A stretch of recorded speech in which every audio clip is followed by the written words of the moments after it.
জানেন কি, কাশীর মণিকর্ণিকা ঘাটে চিতা যখন নিভে যায় তখন যে ব্যক্তি মুখাগ্নি দেন তিনি চিতাভস্মের উপর 94 লেখেন কেন? এই বিষয়টি সকলের জানার কথা নয়। খাঁটি বেনারসি বা আশপাশের বসবাসকারী লোকেরাই এই প্রথাটি সম্পর্কে অবহিত। বাইরে থেকে আসা সৎকারীরা এই বিষয়টি জানেন না। জেনে রাখুন, জীবনের শতপথ অর্থাৎ 100টি পথ রয়েছে। যে ব্যক্তি 100টি শুভ কর্ম করেন তিনি মৃত্যুর পর তারই ভিত্তিতে তাঁর পরবর্তী জীবন শুভ বা অশুভ রূপে লাভ করেন।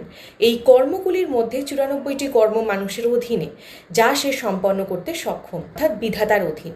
ক্ষতি, লাভ, জীবন, মরণ, যশ, অপযশ এই 6টি কর্ম বিধির নিয়ন্ত্রণে থাকে। অতএব চিতার সঙ্গে তোমার 94টি কর্ম ভস্য হয়ে গেল।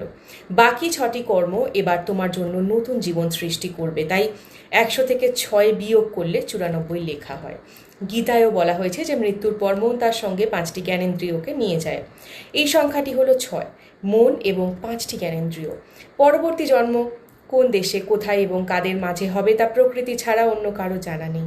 অতএব 94টি কর্ম ভস্য হলো এবং 6টি কর্ম সঙ্গে যাচ্ছে। বিদায় যাত্রী, তোমার 6টি কর্ম তোমার সঙ্গে রইল।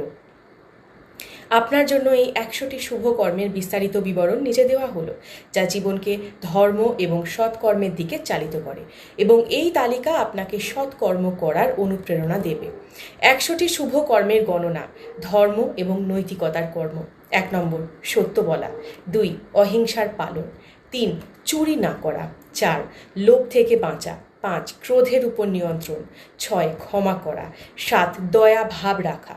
8, অন্যের সাহায্য করা। 9, দান করা, অন্ন বস্ত্র ধন। 10, গুরুর সেবা।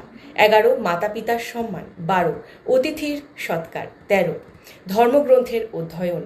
14, বেদ ও শাস্ত্র পাঠ। 15, তীর্থযাত্রা করা। 16, যজ্ঞ ও হোম করা। 17, মন্দিরে পূজা অর্চনা।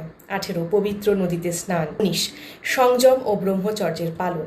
20, নিয়মিত ধ্যান ও যোগ। সামাজিক ও পারিবারিক কর্ম। 21, পরিবারের ভরণ পোষণ। 22, সন্তানদের ভালো শিক্ষা দেওয়া। 23, দরিদ্রদের খাবার দেওয়া। 24, রোগীদের সেবা। 25, অনাথদের সাহায্য। 26, বৃদ্ধদের সম্মান। 27, সমাজে শান্তি স্থাপন। 28, মিথ্যা তর্ক বিতর্ক থেকে বাঁচা। 29, অন্যের নিন্দা না করা। 30, সত্য ও ন্যায়ের সমর্থন। 31, পরোপকার করা। 32, সামাজিক কাজে অংশ নেওয়া। 33, পরিবেশের রক্ষা। 34, বৃক্ষ রোপণ করা। 35, জল সংরক্ষণ। 36, পশু পাখির রক্ষা। 37, সামাজিক ঐক্য বৃদ্ধি করা। 38, অন্যদের অনুপ্রাণিত করা। 39, সমাজের দুর্বল অংশের উন্নয়ন। 40,